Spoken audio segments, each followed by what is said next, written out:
Hi guys, एक बार फिर से आप सबका स्वागत है वाईफाई स्टडी स्टूडियोज चैनल पे which is a part of Unacademy. तो जैसे कि आज सुबह मैंने आपके साथ में डिस्कस किया था सुबह करंट अफेयर्स के क्लास में कि इंडिया और पाकिस्तान के बीच में जो बासमती राइस को लेके कॉन्फ्लिक्ट था उसके बारे में मैंने आपको बताया था कि इंडिया ने यूरोपियन यूनियन के अंदर ट्रेड मार्क की डिमांड कर दी है और वहाँ पे प्रोटेक्शन जोग्राफिकल इंडिकेशन की डिमांड करी है। और अगर इंडिया को अप्रूवल मिल जाता है तो Pakistan in future basmati rice को वहाँ पे सोल्ड नहीं कर पाएगा, वहाँ पे बेच नहीं पाएगा। और इन केस अगर वो पाकिस्तान वहाँ पे उसको बेचने जाता भी है तो बासमती नाम से वो उसको बेच नहीं पाएगा। तो एक मुसीबत तो ऑलरेडी इंडिया ने पाकिस्तान के लिए खड़ी कर दी थी, लेकिन अब पाकिस्तान के लिए एक और मुसीबत आ गई है सऊदी अरेबिया की तरफ से। यूजुअली ये होता है कि हर टाइम पे जब भी पाकिस्तान को कोई दिक्कत होती है तो वहाँ पे चाइना उनके साथ में खड़ा होता है, लेकिन ये जो विवाद है ये विवाद तो चाइना के साथ में ही जुड़ा हुआ है। तो डिस्कस करेंगे इस पूरे टॉपिक को आपके साथ में, लेकिन उससे पहले सेशन के लिंक को एक बार से लाइक और शेयर कर दीजिएगा सो दैट बाकी स्टूडेंट भी क्लास में जुड़ पाएँ और इस पर्टिकुलर जो टॉपिक होता है ना, जो शॉर्ट टॉपिक्स होते हैं, इनको देख जरूर लिया करो। पता नहीं कब कहाँ से कौन सा वाला पॉइंट आपके एग्जाम में आके टक से टकरा जाए। ठीक है, चलिए आइए बात करते हैं। डेली करंट अफेयर्स के लिए सुबह 7 बजे इसी चैनल पे जुड़ना ना भूला करें। आप किसी भी एग्जाम की तैयारी कर रहे हो, रेलवे है, बैंकिंग है, SSC, state, PSC, UPSC, UPSC, any examination, सबके लिए ज़रूरी है कि सुबह 7 बजे मुंह दिखाई कराने के लिए इसी चैनल पे आने की होती है, राइट। और वो भी कैसे, लाइव। ओके, चल अच्छा, अब बात करते हैं कि हुआ क्या। देखिए, सऊदी अरेबिया ने कुछ टाइम पहले अपना एक इन्वेस्टमेंट किया था, एक एमओयू साइन किया था पाकिस्तान के साथ में, लेकिन अब सऊदी अरेबिया यहाँ पे थोड़ा सा पीछे हट रहा है और अभी एक क्वेश्चन मार्क खड़ा हो गया है कि सऊदी अरेबिया पाकिस्तान के अंदर इन्वेस्टमेंट करेगा कि नहीं करेगा। सेकेंडली, कुछ दिन पहले की बात है, मैंने आपको ये भी बताया था कि सऊदी अरेबिया ने जो पैसा दिया हुआ था पाकिस्तान को एज अ लोन, उस पैसे को भी यहाँ पे पाकिस्तान से वापस मांग लिया गया था सऊदी अरेबिया के द्वारा। लेकिन अब क्या हुआ है, अब जरा सुनिएगा, एक बार देखिए मैप। ये मैप जो आपको नजर आ रहा है ये क्या है, सीपेक कॉरिडोर, जिसे हम क्या कहते हैं, चाइना पाकिस्तान इकोनॉमिक कॉरिडोर। आपको मैंने बताया हुआ है कि इसके अंदर ये जो पूरा का पूरा रास्ता है ये कहाँ से कहाँ तक जाएगा, तो ये जाएगा ग्वादर पोर्ट तक। कहाँ तक, ग्वादर पोर्ट। यहाँ चाइना वाले एरिया से इसकी शुरुआत होगी और ये कहाँ तक आएगा, ग्वादर पोर्ट तक आएगा। इस कॉरिडोर को चाइना डेवलप कर रहा है। बट इंडिया को प्रॉब्लम क्या है, इंडिया को प्रॉब्लम ये है कि ये इंडिया के, या फिर आप कह लो पीओके, पाकिस्तान ऑक्यूपाइड कश्मीर वाले रास्ते से होता हुआ जा रहा था। अब यहाँ पे चाइना क्या कर रहा है, पोर्ट को डेवलप कर रहा है। ठीक है, बिल्कुल पहला पॉइंट समझना, चाइना यहाँ पे इसको डेवलप कर रहा है। अब हुआ क्या था कि सऊदी अरेबिया और पाकिस्तान के बीच में टाई हुआ था कि जो ऑयल रिफाइनरीज होती हैं उनको लगाया जाएगा पाकिस्तान के अंदर, और ये लगाने की जिम्मेदारी किसको दी गई थी, सऊदी अरेबिया की कंपनी जिसका नाम है एरेमको।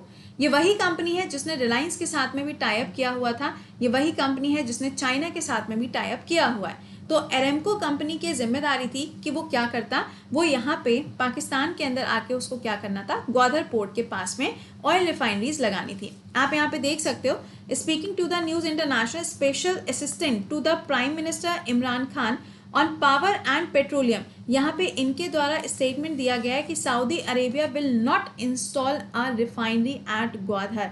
यानी कि यहाँ पे एक बार फिर से पाकिस्तान की जो नैया है वो डूबती हुई नजर आ रही है। क्यों ऐसा है, देखिए, सऊदी अरेबिया ने यहाँ पे जो अमाउंट इन्वेस्ट करने की बात कही थी वो अमाउंट कितना था, $10 बिलियन का ये अमाउंट था। और ये जो बिलियन के अंदर अमाउंट आपको नजर आ रहा है ये पूरा पूरा पैसा जाना था पाकिस्तान के पास में, राइट। अब हुआ क्या, यहाँ पे प्रॉब्लम यहाँ पे ये हो गई कि सऊदी अरेबिया ने अभी तो ये कहा था कि ग्वादर पोर्ट जहाँ पर है वहाँ पर हम ऑयल रिफाइनरी को क्या करेंगे, इंस्टॉल कर देंगे, जिससे कि क्या होगा, पाकिस्तान जो इतना सारा पैसा खर्चा करता है बाहर के देशों में से ऑयल मंगाने के लिए, इनको वो पैसा खर्चा नहीं करना पड़ेगा। पैसा बचाने की बात कर दिए थे ना, इसीलिए तो कांड हो गया। तो इन्होंने सोचा था कि हमारे यहाँ पे आके अगर सऊदी अरेबिया अपनी ऑयल रिफाइनरी लगा देती है तो हमारा जो पैसा है वो क्या होगा, बच जाएगा। लेकिन एक बार से जरा मैप में वापस आके देखिएगा कि जो ग्वादर पोर्ट आपको नजर आ रहा है ये कहाँ पे, बालूचिस्तान प्रोविंस के अंदर ये बना हुआ है, राइट। सेकेंडली, अब यहाँ पर सवाल ये खड़ा हो गया है कि इस पर्टिकुलर एरिया में, इस पूरे के पूरे प्रोविंस में सऊदी अरेबिया के द्वारा कोई भी डेवलपमेंट नहीं किया जाएगा, ऐसा यहाँ पे क्लियरली बोल दिया गया है सऊदी अरेबिया के द्वारा।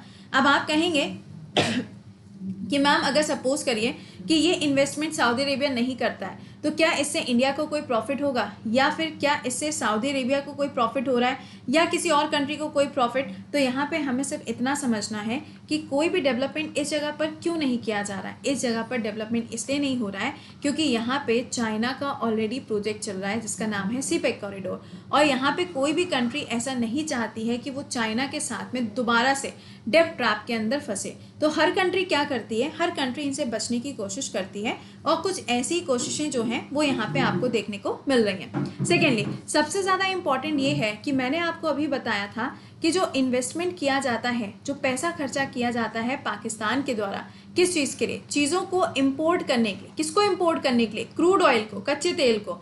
इसका जो पैसा जाता है ये भी कॉस्ट बहुत ज़्यादा करता है, और इसकी जो कॉस्ट है उसके हिसाब से अगर यहाँ पे ये इंस्टॉल हो जाती, सऊदी अरेबिया से अगर पाकिस्तान के अंदर इंस्टॉल हो जाती, तो इनका करीबन $20 बिलियन अमाउंट जो है वो इनका क्या हो जाता, बच जाता। लेकिन भैया क्या हो गया, लॉस हो गया। अब इससे इंडिया को कोई प्रॉफिट है क्या? देखो, इंडिया का वैसे तो यहाँ पे दूर दूर तक कोई लेना देना है नहीं इस पर्टिकुलर मुद्दे से, लेकिन फिर भी हमारे लिए तो प्रॉफिटेबल वाली बात सिर्फ इतनी सी है कि इंडिया क्या करता है, जितने भी अरब नेशंस हैं उनके साथ हमेशा अपने रिलेशंस को अच्छा रखता है। क्यों? क्योंकि हमें भी तो क्रूड ऑयल चाहिए। हम तो अपने यहाँ पे क्या करते हैं, चीज़ों को रिफाइन करके बेचते हैं, लेकिन ये क्रूड ऑयल आता कहाँ से? अरब नेशन से आता है। तो अरब नेशंस के साथ में इंडिया के रिलेशंस अगर अच्छे रहेंगे तो क्रूड ऑयल का प्राइस जो भी रहेगा, जितने भी बैरल के हिसाब से होगा, उतने बैरल के हिसाब से इंडिया को मिलेगा। कई बार ये भी होता है कि यहाँ पे कुछ आपको ऐसे समझ लो कि कुछ डिस्काउंट के फॉर्म में भी मिल जाता है। तो इस तरीके से ये कंट्रीज़ क्या करती हैं, हेल्प करती हैं। अब चाइना की वजह से सऊदी अरेबिया ने ये डिसीजन लिया है या फिर पाकिस्तान ने कोई कांड किया है, ये भी तो एक बड़ा सवाल है। तो यहाँ पे आपको ये बता दें कि पाकिस्तान की तरफ से कोई गलती नहीं हुई है, बेचारे ऐसे ही पिसते रहते हैं। क्योंकि यहाँ पे आप देख सकते हो कि चाइना का जो प्रोजेक्ट है ना, इनका प्रोजेक्ट जहाँ जहाँ पे है, हर जगह पे अगर आप देखेंगे तो कोई भी कंट्री वहाँ पे इन्वेस्ट करने से पहले 100 बार सोचती है। फॉर एग्जाम्पल, आप कोलंबो पोर्ट की बात कर लीजिए। कोलंबो पोर्ट जो है वो अब किसके हाथ में आ गया है? चाइना के हाथ में आ गया है।